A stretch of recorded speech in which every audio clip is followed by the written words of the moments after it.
नमस्कार, के news national में आपका स्वागत है। मैं हूं दीप्ति। चलिए नजर डालते हैं आज की हेडलाइंस पर। इंडियन स्पेस रिसर्च ऑर्गेनाइजेशन के अर्थ ऑब्जर्वेशन की लॉन्चिंग फेल। तकनीकी दिक्कतों के चलते मिशन कंट्रोल सेंटर को सिग्नल और डेटा मिलने बंद। देश में कोरोना संक्रमण के मामलों में फिर से बढ़त। बीते 24 घंटों में देश में 41,576 नए मामले दर्ज। अफगानिस्तान में तालिबान का भारत के गिफ्ट किए MI-24 अटैक हेलीकॉप्टर पर कब्जा। भारत ने 2019 में अफगानिस्तान की एयरफोर्स को ऐसे 4 हेलीकॉप्टर गिफ्ट किए थे। पश्चिम बंगाल की मुख्यमंत्री ममता बनर्जी को इंटरनेशनल पीस कॉन्फ्रेंस में शामिल होने के लिए इटली से बुलावा। और कोरोना की तीसरी लहर की वजह माना जा रहा डेल्टा वेरिएंट और ज्यादा खतरनाक होता जा रहा। वैक्सीनेशन के बाद हर्ड इम्यूनिटी भी इस वेरिएंट को रोक ना पाने में नाकाम। और अब खबरें विस्तार से। इंडियन स्पेस रिसर्च ऑर्गेनाइजेशन के अर्थ ऑब्जर्वेशन सैटेलाइट की लॉन्चिंग फेल हो गई है। इस सैटेलाइट ने श्रीहरिकोटा स्थित सतीश धवन स्पेस सेंटर से सुबह 5:43 पर उड़ान भरी, लेकिन तय समय से कुछ सेकंड पहले तीसरे स्टेज में गड़बड़ी आने से यह ऑर्बिट में स्थापित नहीं हो सका। तकनीकी दिक्कतों के चलते मिशन कंट्रोल सेंटर को सिग्नल और डेटा मिलने के बंद हो गए थे। इसके बाद इसरो के चेयरमैन के सिवन ने बताया कि मिशन पूरा नहीं हो सका। इस सैटेलाइट को आई इन द स्काई यानी आसमान में आंख कहा जा रहा था। इस लॉन्चिंग से इसरो की गतिविधियों को रफ्तार मिलने की उम्मीद भी जताई जा रही थी, जो कि कोरोना महामारी की वजह से थमी हुई थी। EOD-3 का लॉन्च भी तकनीकी वजहों और कोरोना के चलते पहले 3 बार टल चुका था। अब इसके फेल होने के बाद इसरो लॉन्च की नई तारीख का ऐलान जल्द करेगा। इस सैटेलाइट को जियो इमेजिंग सैटेलाइट 1 भी कहा जाता है। इसके जरिए भारत के साथ साथ चीन और पाकिस्तान की सीमाओं पर भी नजर रखी जा सकेगी। इसी वजह से इसे सैटेलाइट को आई इन द स्काई भी कहा जा रहा है। अंतरिक्ष विभाग के राज्य मंत्री जितेंद्र सिंह ने हाल ही में राज्यसभा में एक सवाल के जवाब में बताया था कि अर्थ ऑब्जर्वेशन सैटेलाइट पूरे देश की रोज 4 से 5 तस्वीरें भेजेगा। इस सैटेलाइट की मदद से जलाशयों, फसलों, तूफान, बाढ़ और फॉरेस्ट कवर में होने वाले बदलावों की रियल टाइम मॉनिटरिंग संभव होगी। यह बड़े इलाके की रियल टाइम इंफॉर्मेशन देने में सक्षम है। यह बेहद खास है क्योंकि अन्य remote sensing satellites lower orbits में हैं और वे नियमित इंटरवल के बाद एक स्पॉट पर लौटते हैं। इसके मुकाबले EOS-3 रोज 4-5 बार देश की तस्वीर खींचेगा और विभिन्न एजेंसियों को मौसम और जलवायु परिवर्तन से संबंधित डेटा भेजेगा।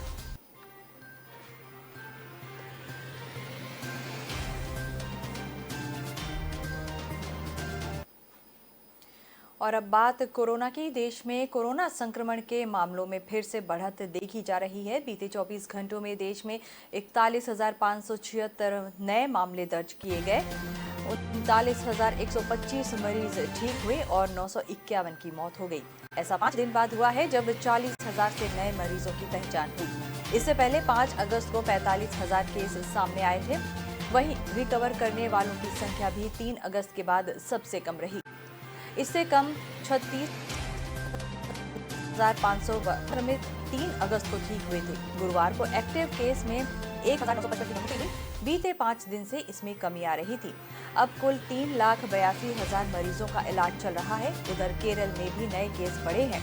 यहाँ 23,500 मरीजों की रिपोर्ट पॉजिटिव आई। 19,411 ठीक हुए और 116 की मौत हो गई। इस तरह एक्टिव केस में 3,973 की बढ़ोतरी हुई। यह बीते 8 दिन में सबसे ज्यादा है। इससे पहले 3 अगस्त को 7,899 एक्टिव केस बढ़े थे। कोविशील्ड और कोवैक्सीन की मिक्सिंग पर स्टडी के लिए drug controller general of India ने मंजूरी दी है।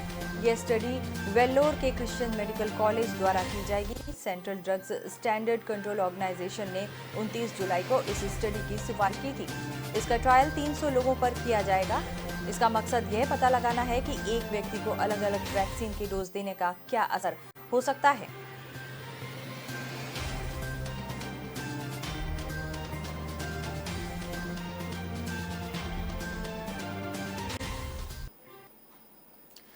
अफगानिस्तान में तालिबान ने भारत की गिफ्ट किए MI-24 अटैक हेलीकॉप्टर पर कब्जा कर लिया है। भारत ने 2019 में अफगानिस्तान की एयरफोर्स को ऐसे 4 हेलीकॉप्टर गिफ्ट किए थे। तालिबान ने बुधवार को कुंदुज एयरपोर्ट पर हमला किया। इसी एयरपोर्ट पर भारत का दिया हुआ MI-24 चॉपर भी मौजूद था। तालिबान ने उसे भी अपने कब्जे में ले लिया। हालांकि यह हेलीकॉप्टर उड़ने की हालत में नहीं है। अफगानिस्तान की एयरफोर्स ने इसका इंजन और दूसरे कलपुर्जे पहले ही निकाल लिए थे। इधर तालिबान के प्रवक्ता ज़बीउल्लाह मुजाहिद ने कहा है कि तालिबान ने कुंदुज में हेलीकॉप्टर पर कब्जा किया। हालांकि उन्होंने इस बात की पुष्टि नहीं की है कि ये भारत से मिला हेलीकॉप्टर है या नहीं। इससे पहले मुजाहिद ने कहा था कि भारत सरकार अफगानिस्तान की सेना को लड़ाकू जहाज न दे, क्योंकि इनका इस्तेमाल तालिबान और आम लोगों पर हमलों के लिए किया जा रहा है। बुधवार को तालिबानी आतंकियों ने कुंदुज प्रोविंस के आर्मी हेडक्वार्टर पर भी कब्जा कर लिया। इस बीच अमेरिकी एक्सपर्ट्स की एक रिपोर्ट सामने आई है। इसमें बताया गया है कि तालिबान 3 महीने के अंदर काबुल पर कब्जा कर सकता है।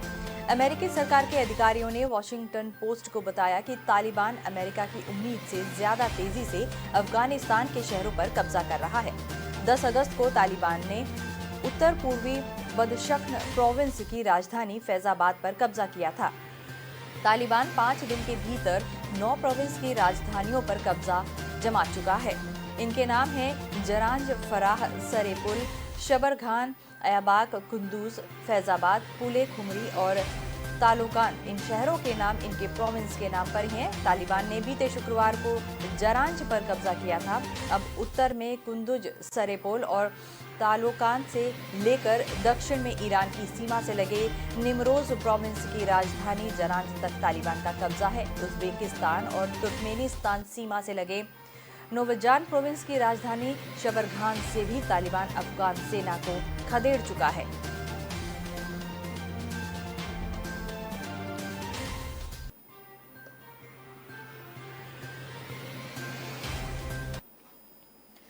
पश्चिम बंगाल की मुख्यमंत्री ममता बनर्जी को इंटरनेशनल पीस कॉन्फ्रेंस में शामिल होने के लिए इटली से बुलावा आया है। कम्युनिटी ऑफ सेंट एगिडियो के प्रेसिडेंट प्रोफेसर मार्को इम्पालियोजो ने 6 और 7 अक्टूबर को रोम में आयोजित इस कार्यक्रम के लिए ममता को निमंत्रण दिया है। कार्यक्रम में पोप फ्रांसिस, अल अजहर के इमाम Ahmed Al Tayeb, German chancellor Angela Merkel के अलावा दुनिया भर के ईसाई चर्चों के प्रतिनिधि भी हिस्सा लेंगे। हालांकि पीस मीटिंग के आमंत्रण पर ममता बनर्जी की तरफ से अभी तक कोई प्रतिक्रिया नहीं आई है। निमंत्रण पत्र में टीएमसी प्रमुख को हाल ही में हुए विधानसभा चुनावों में उनकी जीत के लिए बधाई दी गई है। पत्र में ममता के द्वारा पिछले 10 साल में सामाजिक न्याय, देश के विकास और शांति के लिए किए गए प्रयासों के लिए भी बधाई दी गई है। इस साल मार्च अप्रैल के विधानसभा चुनावों में 292 विधानसभा सीटों में से 213 सीटें जीतकर ममता ने पश्चिम बंगाल में लगातार तीसरी बार सत्ता में वापसी की है। ममता बनर्जी इससे पहले मदर टेरेसा को जब संत की उपाधि दी जा रही थी तब रोम गई थी। तब वेटिकन सिटी में सेंट पीटर्स स्क्वायर में आयोजित एक कार्यक्रम में मदर टेरेसा को संत की उपाधि दी गई थी। ममता बनर्जी बंगाल की मुख्यमंत्री होने के नाते इस कार्यक्रम में शामिल हुई थी।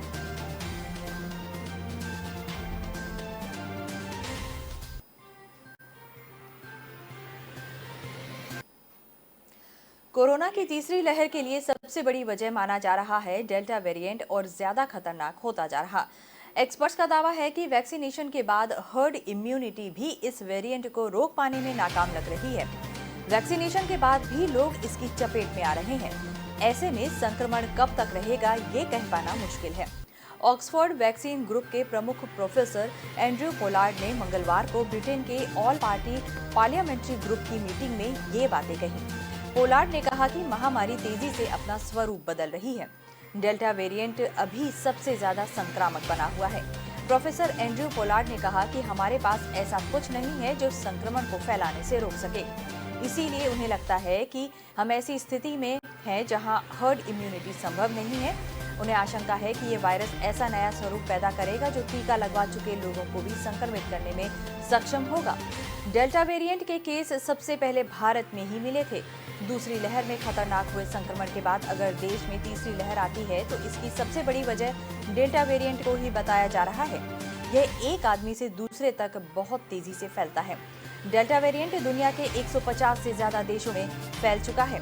प्रोफेसर पोलार्ड ने उन लोगों को सीधे तौर पर चेतावनी दी है जो अभी भी वैक्सीन को लेकर लापरवाही बरत रहे हैं। पोलार्ड ने कहा कि जिन लोगों ने अभी भी वैक्सीन नहीं ली है वे जल्दी से टीका ले लें, वरना कब संक्रमित होंगे उन्हें खुद पता नहीं चलेगा। पोलार्ड ने वैक्सीनेशन को लेकर साफ तौर पर कहा है कि यह जितना जल्दी और जितना ज्यादा हो जाए उतना अच्छा है।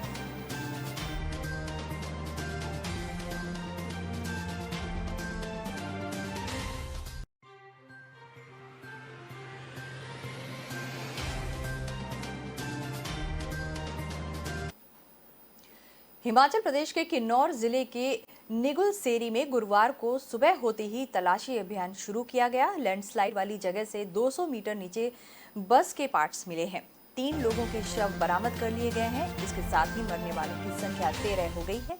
13 लोगों को मलबे से निकाला जा चुका है जो सुरक्षित हैं। 50 से ज्यादा लोग अभी भी फंसे हैं। बुधवार दोपहर को हिमाचल प्रदेश में एक बार फिर पहाड़ दरक गए। इस बार किन्नौर में निगुल सेरी के पास नेशनल हाईवे 5 पर भूस्खलन हुआ और ऊपर से चट्टानें गिरी। हादसे में हिमाचल पथ परिवहन निगम की बस समेत एक ट्रक और कुछ कारें मलबे के नीचे दब गईं। हादसे की जानकारी मिलते ही आईटीबीपी और एनडीआरएफ की टीमों ने मौके पर पहुंचकर बचाव अभियान शुरू किया। हिमाचल पुलिस और स्थानीय लोग भी रेस्क्यू में जुटे हैं। बुधवार देर रात चले बचाव अभियान में 10 लोगों के शव निकाले गए और 13 लोगों को सुरक्षित बचाया गया। 10 मृतकों में 4 पुरुष, 5 महिलाएं और 1 बच्चा शामिल है। 7 मृतक किन्नौर से, 1 हमीरपुर और 1 शिमला, 1 सोलन का है। अंधेरा होने के कारण बुधवार को सर्च ऑपरेशन रोक दिया गया था और हाईवे भी बहाल कर दिया गया था। एसडीएम भावनगर मनमोहन ने बताया कि सड़क पर गिरे मलबे को साफ किया गया है, लेकिन अभी तक मलबे में दबे बाकी लोगों का पता नहीं चल पाया है।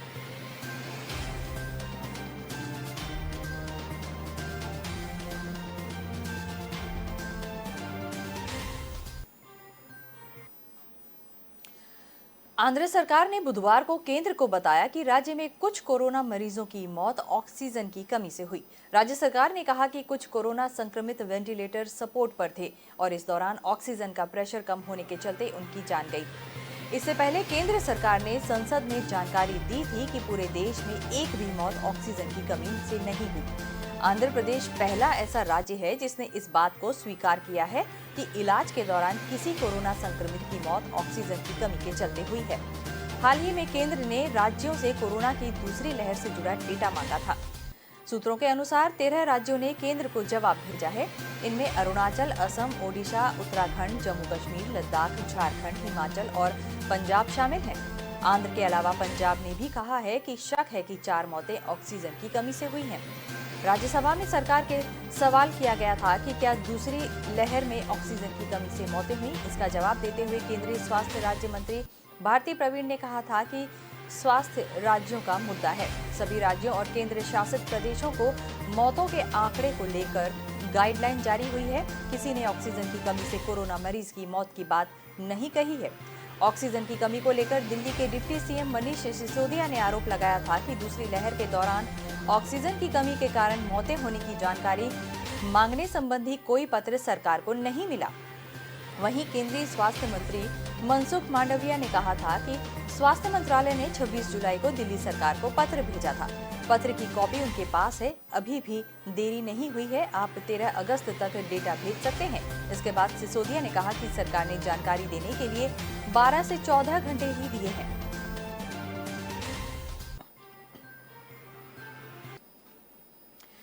मॉनसून में हिमाचल के पहाड़ी जिलों में दरकते पहाड़ हों या उत्तराखंड के ऑल वेदर रोड में गिरते बोल्डर, दोनों ही हिमालयी राज्यों में बादल फटने के बाद जिस घटना से सबसे ज्यादा जान जाती है वो है भूस्खलन। हिमाचल में पिछले 1.5 माह में ही 35 से ज्यादा लोगों की मौत खिसकती पहाड़ी चट्टानों में दबकर हो गई, जबकि उत्तराखंड के जोशीमठ, देवप्रयाग और टिहरी जिले में कई जगह भारी भूस्खलन होने से करोड़ों रुपए की संपत्ति का नुकसान हुआ है। भूगर्भ वैज्ञानिकों का मानना है कि बारिश इन दरकते पहाड़ों का एक महत्वपूर्ण कारक है। असल वजह पूरे हिमालय बेल्ट में हर दिन लगातार आते छोटे छोटे भूकंप हैं। उत्तराखंड और हिमाचल में पिछले 5 साल में 130 बार से ज्यादा बार छोटे छोटे भूकंप आए हैं। ये भूकंप रिक्टर 3 से कम के होते हैं। लगातार आने वाले ये भूकंप तात्कालिक तौर पर बड़ा जान माल का नुकसान तो नहीं करते, लेकिन ये हिमालयन थर्स्ट बेल्ट को डिस्टर्ब जरूर करते हैं। उत्तराखंड सैटेलाइट स्पेस सेंटर के महानिदेशक और वरिष्ठ भूगर्भ वैज्ञानिक डॉक्टर प्रोफेसर MPPS बिष्ट बताते हैं कि हिमालय दुनिया में सबसे नई पर्वत श्रृंखलाएं हैं। इसकी चट्टानें अवसादी हैं। लगातार आने वाले भूकंप जो ज्यादा महसूस भी नहीं होते, वो चट्टानों को खिसकने में अहम योगदान देते हैं। उत्तराखंड और हिमाचल में ऐसे सबसे ज्यादा भूकंप आते हैं।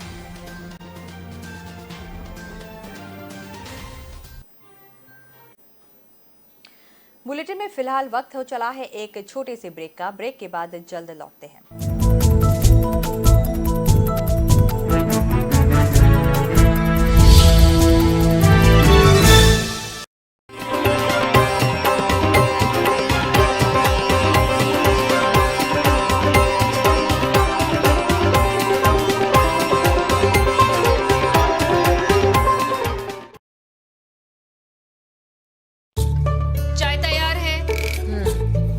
चेंज करके आती हूँ। मैं चेंज करके आती हूँ। मैं चेंज करके आती हूँ। लायरा का नया कलेक्शन, बहाने कम पड़ जाएंगे पर स्टाइल्स नहीं। Lyra, time to style. Break के बाद आपका स्वागत है। कोरोना काल में लोग जब अपनी सांसें और ऑक्सीजन लेवल गिन रहे थे, तब फार्मा कंपनियों ने जमकर मुनाफा कमाया। लोगों पर आई यह आपदा दवा कंपनियों, रिटेल मेडिकल स्टोर संचालकों, निजी अस्पतालों और कुछ डॉक्टरों के लिए बड़ा अवसर बन गई। दवाओं पर MRP होलसेल रेट से 10 गुना ज्यादा तक वसूली गई। जैसे कोविड-19 के इलाज में रेमडेसिविर इंजेक्शन का खूब इस्तेमाल हुआ। हेट्रो कंपनी के एक इंजेक्शन की MRP 5,400 और होलसेल कीमत 1,900 थी। इसके 6 इंजेक्शन का कोर्स 32,400 रुपए में पड़ा। वहीं 800 MRP वाले कैडिला के 6 इंजेक्शन के पूरे कोर्स की कीमत महज 4,800 रुपए थी। यानी एक ही दवा के दाम में 27,600 का अंतर। इसी तरह सिप्ला के एंटीबायोटिक इंजेक्शन मेरोपेनम के 10 डोज की कीमत 36,000 है, जबकि माइलान फार्मा के इतने ही इंजेक्शन 5,000 रुपए में मिल जाते हैं, यानी 31,000 रुपए का अंतर।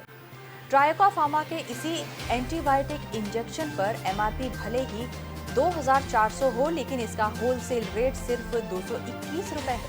दवाओं के होलसेल और MRP रेट के अंतर की इस लूट पर ये रिपोर्ट थी। दिल्ली, मध्य प्रदेश, राजस्थान, गुजरात के दवा बाजारों की पड़ताल में सामने आया कि ब्रांडेड दवा के नाम पर फार्मा कंपनियां इनके दाम 1,000 से 1,500% तक बढ़ा देती हैं। बड़ी कंपनियां खुद ब्रांडेड और जेनेरिक दवा अलग अलग कीमतों पे निकालती हैं। ब्रांडेड में जहां 20% मार्जिन है, वहीं ब्रांडेड जेनेरिक में 80% तक मार्जिन होता है।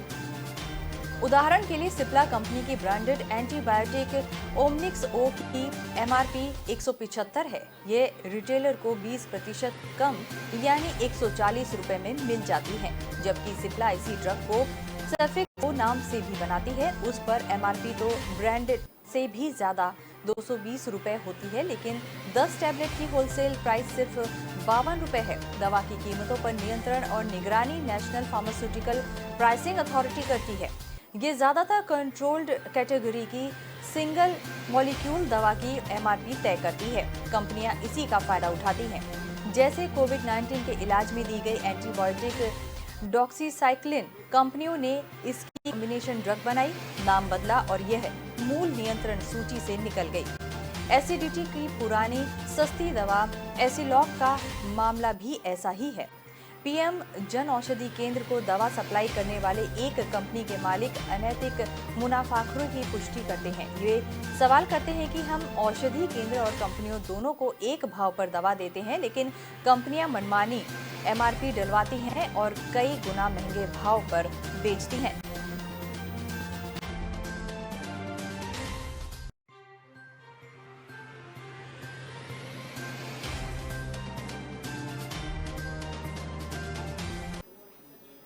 तो बुलेटिन में फिलहाल इतना ही। आप बने रहिए के न्यूज़ नेशनल के साथ। नमस्कार।